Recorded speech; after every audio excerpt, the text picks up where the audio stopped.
Kumusta mga kabayan? Kung mayroong buy one get one, dito sa kusina ni Grandpa D ay may 3-in-1 naman.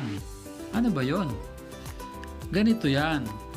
We will be preparing one of dim sum's popular dish, which is siomai or dumpling. It is also called gyoza or pot sticker in Japan. Anyways, our siomai is basically made of ground pork and minced shrimp, wrapped in wonton wrapper and then steamed. So, that's part 1 of the equation. We will go to the other 2, but first things first. Umpisahan muna natin ang ating pork siomai.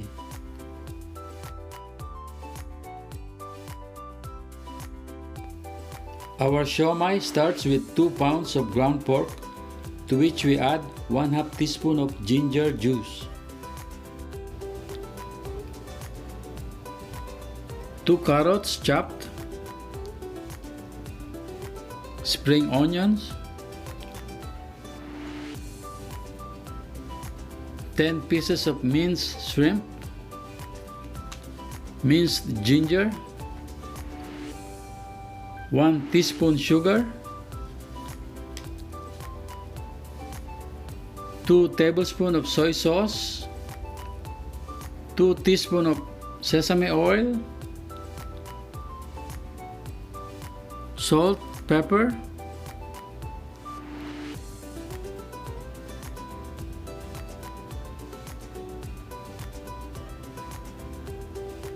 and 2 eggs.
O ayan, luto na ang ating pork siomai. Pero teka, parang bitin kung siomai lang, di ba? Kung ipares natin to sa mainit na soup, like molo or wonton soup, di ba? Simple lang yan. Using the rest of the pork shrimp mixture, ay i-wrap natin ito using the same wrapper with a little twist.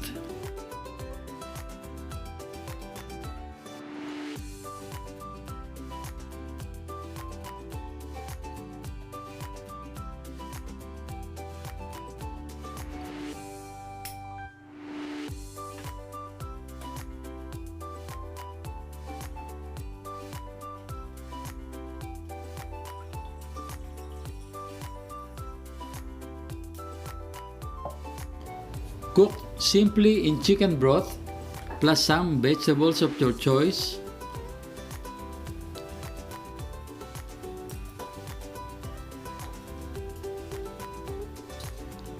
Then add your wonton dumplings.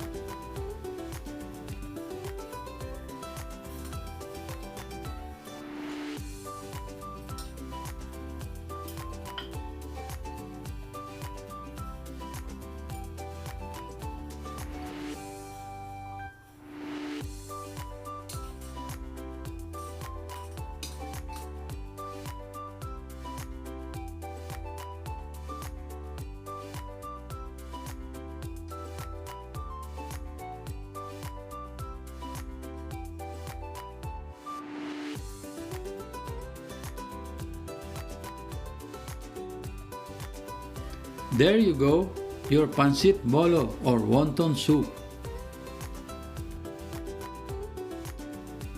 Pero di pa tayo nagtatapos dyan.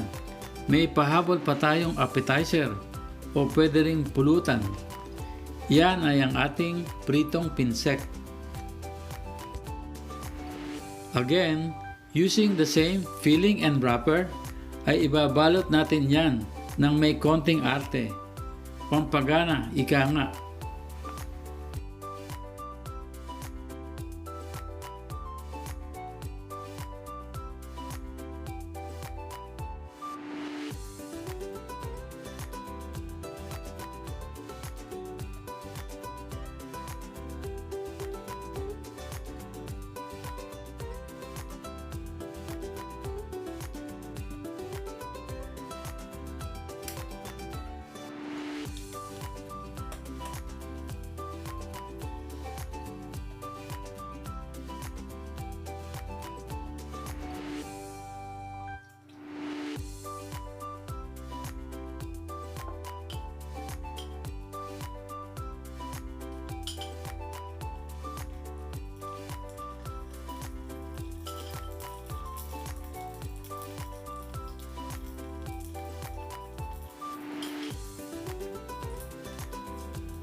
O ayan, kumpleto na ang ating 3-in-1, pork siomai, molo soup at pinsec.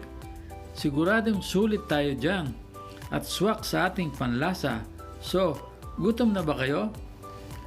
Kain na!